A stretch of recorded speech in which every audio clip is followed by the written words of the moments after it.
Hello friends, welcome to my channel. आज की हमारी पोएम है when we two parted, written by Lord Byron. So let's start.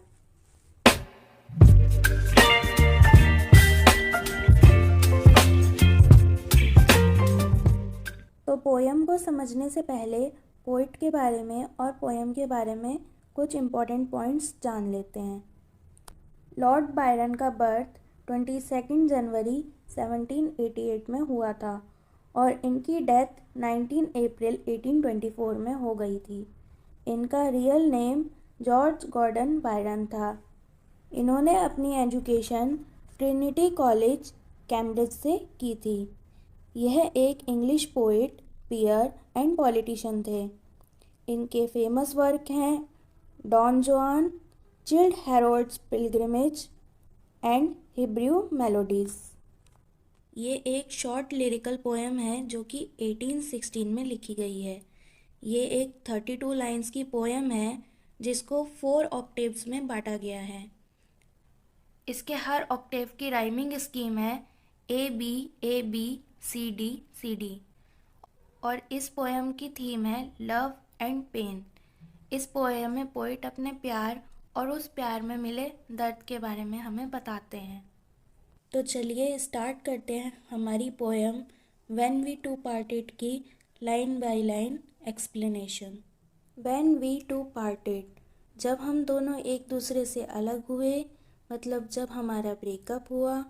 In silence and tears, हम चुप थे पर हमारी आंखों में आंसू थे और हमारी आंखें सब कुछ बयां कर रही थी। Half broken hearted to sever for years, हमारे जो दिल थे वो 2 हिस्सों में टूट चुके थे और अब आने वाले कई सालों तक हमें एक दूसरे से अलग रहना था, दूर रहना था। पेल ग्रू दाई चीक एंड कोल्ड, तुम्हारे गालों का रंग बिल्कुल पीला पड़ चुका था, वो बिल्कुल फीके लग रहे थे और एकदम ठंडे लग रहे थे। कोल्डर दाई किस, और तुम्हारी किस तुम्हारे गालों से भी ज़्यादा ठंडी लग रही थी। ऐसा लग रहा था मानो कि जैसे उनमें कोई इमोशन ही नहीं है। Truly that hour foretold sorrow to this, और जिस तरह उस समय हम दोनों एक दूसरे से अलग हुए, उसने मुझे पहले ही महसूस करा दिया था कि इस ब्रेकअप से मुझे कितना दर्द होगा और कितनी तकलीफ़ होगी। तो इस स्टैंजा में पोइट हमें बताते हैं कि जब वे अपनी बिलव्ड से अलग हुए, उनका ब्रेकअप हुआ, तो चारों ओर शांति थी। उनके होठों पर चुप्पी थी, पर उनकी आंखों में आंसू थे जो उनके दर्द को, उनकी तकलीफ़ों को बयां कर रहे थे।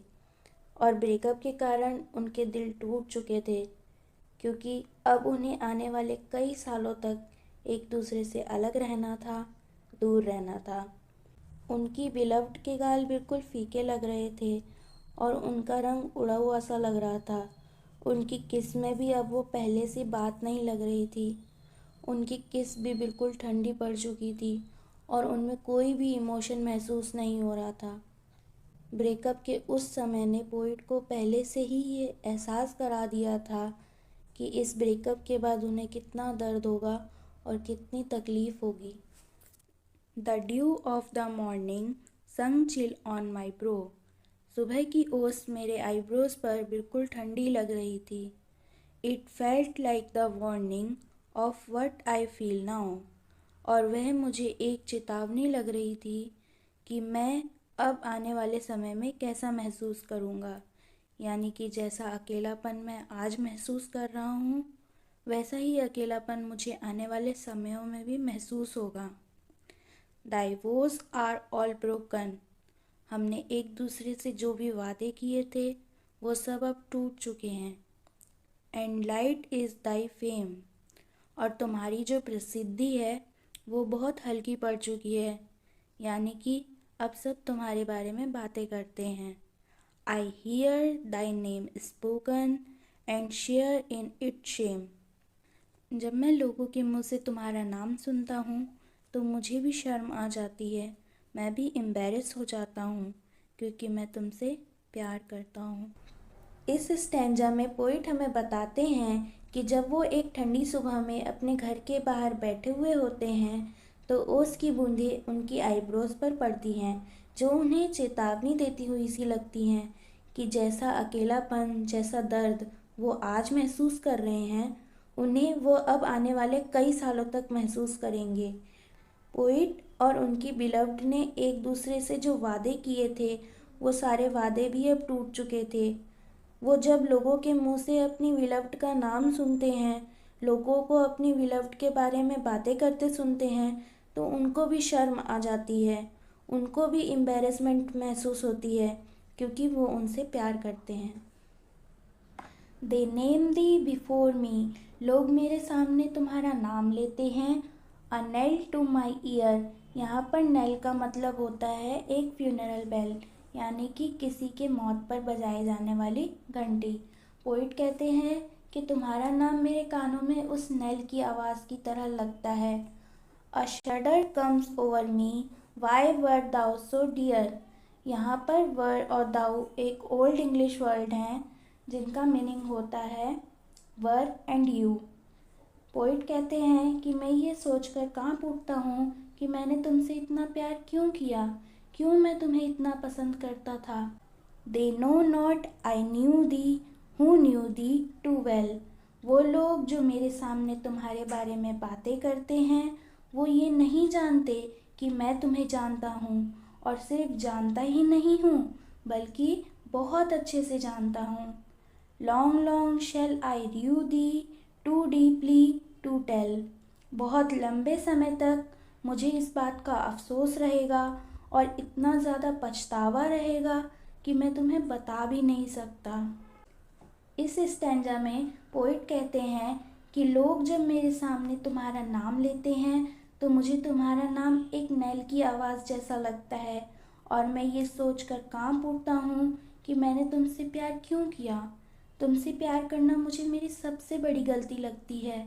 यहाँ पर पोइट को अपनी बिलव्ड से प्यार करना अपनी सबसे बड़ी गलती इसलिए लगने लगती है क्योंकि उनकी बिलव्ड ने उन्हें धोखा दिया था, और अब उनकी बिलव्ड का सेकंड अफेयर भी शुरू हो गया था।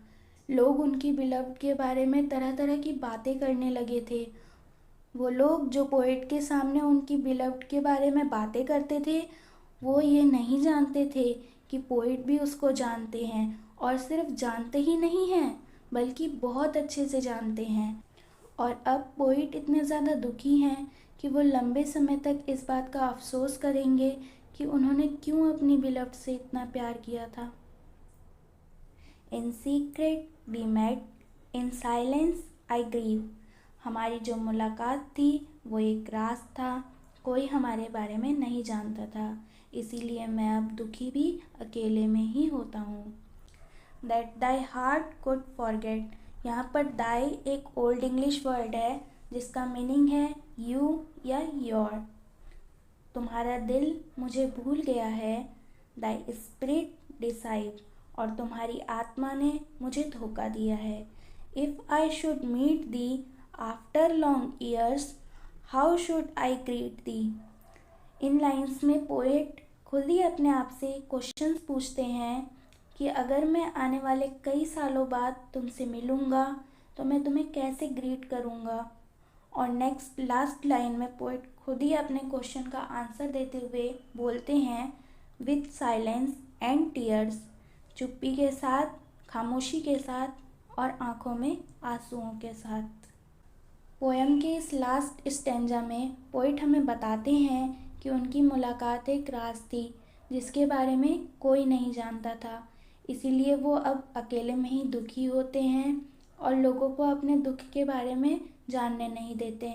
उनकी बिलव्ड जिनसे वो बहुत प्यार करते थे, उसने उन्हें धोखा दिया था और उनका दिल पोइट को भूल चुका था।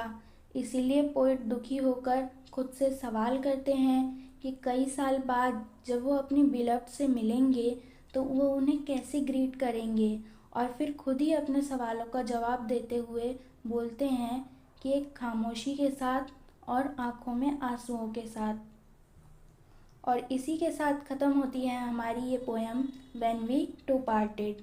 ऐसी ही और वीडियोस पाने के लिए सब्सक्राइब करना ना भूलिएगा हमारा चैनल लेट्स गेट सक्सेस।